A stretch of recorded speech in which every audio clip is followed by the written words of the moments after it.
како потенцијален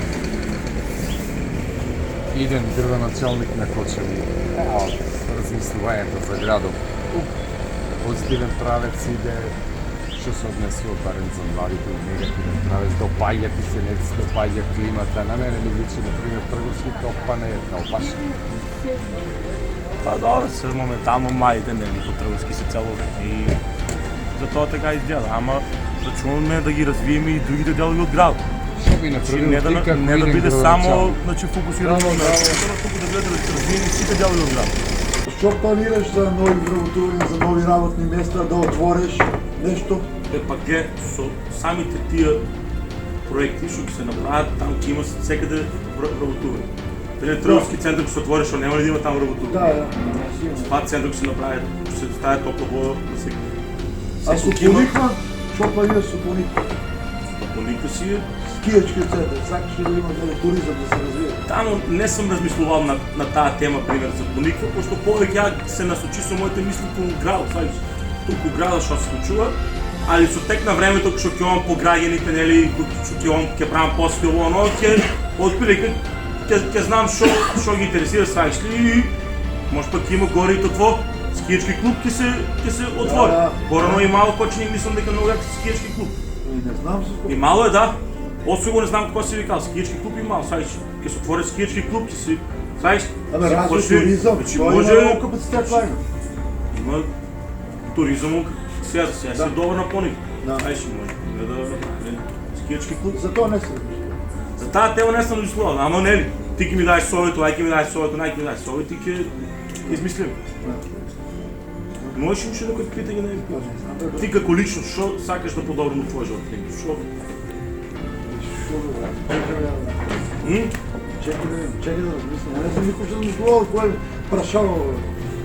Или кандидат не за кога съм я превършил? Кандидат за градоначалник. Кој? Мартин? Треба да се смени државата. Да, тоа државата, нели, таа си веќе друга политика, Веројатно има има там тешто председател, прашање, има ова премиер, никој не нели, прави. јас. Сега кампањата ги играл, мен таа политика. Кампањата Ја ги мислам дека со помош на владата и Има општината 3800 подписа можем со 9 градоначалников. да направам нешто баво за играл. Па државата, оние кои си во тоа си нивно. Да там не е. Јас сум повеќе, нели, Насочен фокусиран града, да. кон град. Имам некакво прашање да поставам за вас. Можеш што сакаш повеќе. Па, Дали имате гласно думи и че така састим. дали имате планови за някакви изгради, за игралища, за футбол, за кошарка? Ќе се инвестира у игралишта, да. У затворени игралишта најги ќе се инвестира и ќе се направи така спортски центар како што е Борис Трагички у Скопје. И таму ќе имат сигурно ќе бидат предвидени 15 сали, 4 поголеми сали или 10-11 по-мали и сите спортови ќе може таму да се купи. Добро, а имам още едно прашање за вас. Дали сте размислували за затворен базен?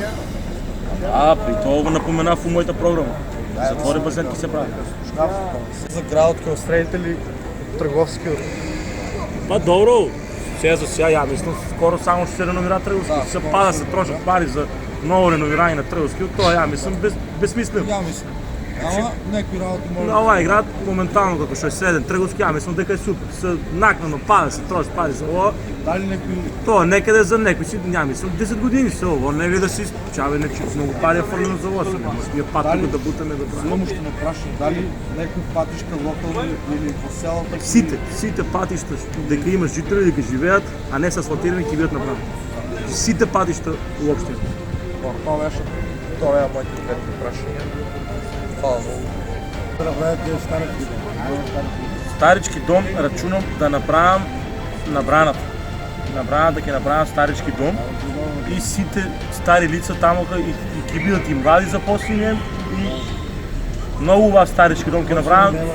Нема старички дом, рачунам на ќе браната да го направам. Е изберено и место и се само треба да се убаво да се направи еден план, еден проект и тоа ќе се изгради секој ако доам на таа функција.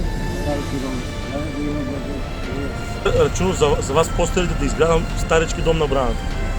Тоа е паметно. И тук ќе бидат и нивните, ќе бидат у градот сваќи. Да. Да не ги носат по други градови, а како тук ти си близко и они, Да бе, брат. нивните деца сваќи тук. А стварно треба тоа да се направи. най-добро ние сме живеали у Македонија и треба па тај степен да дојдеме до тај степен за да можеме да преживееме. Па убаво да се живееме. Македонците беме едни у цел свет. Најдобар живот е у Македонија, најдобро време е у Македонија. Абе, пак ќе го врнам ја тоа време. Имам план, точно имам концепт Да, за градот како да функционира се, пак ќе го врнам тоа време порно што го живеале убаво време. Господа даде да го врнеш. Пример, ти како граѓани, што мислиш дека може да се подобри твој личен живот, за како живот у заедницата, значи како зашо сакаш може да ме питаш слободно. Значи јас секој сум интерес на граѓаните. Значи, што имаш пример у животот на личен план што сакаш кажеш како у заедницата, пример што играеш народот, пример која група на луѓе гледаш дека скршнува лево, десно, сајчи.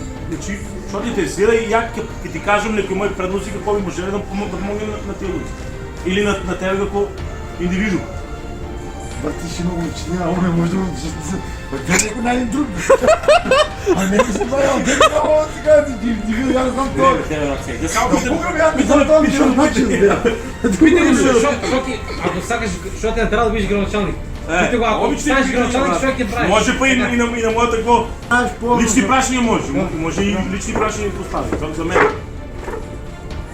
Шо ќе направиш за овај град ако бидеш градоначалник? За по-доброто на града. За по-доброто, ја имам пример план да направам 4 значени објекти. Прв објект да биде пример трговски центар, како што е City Mall. Пример може и киното да се тргне од таму, пример се направи како City Mall објект и да има и кино тамука, и пример и пицерии, и бутици, и сајши, да биде се едно како мол. Друго ќе направам спа центар, од топлата вода што има градот ќе искористам. И ен спа центар, ен пример цел град да има грејење од таа вода. И ќе се плаќа некоја минимална партиципација за да нели колку да има нели за вработени што ќе го одржава тај систем во ама така у глобала грејењето ќе биде бесплатно, сваќаш. За доброто на народ. Тоа може многу лесно се изведе. Ние тука лежеме на топла вода. Да. А трет проект ќе градам пример трговски спортски центар како Борис Трајковски. Значи, унака сите спортови ќе ги ставиме на куп. И бори, и кошарка, сајчи, се ќе ставиме на куп. Тука ќе има некои луѓе што ќе одржаваат тоа, ќе најме тренери, сајчи и сите спортови што се ќе бидат на едно место и тука околу тај спортски центар ќе ставиме и други работи и ќе почнеме нели со тренери ово, да ги развиеме сите спортови што се биле пред тоа јаки у градот, сајчи. Да.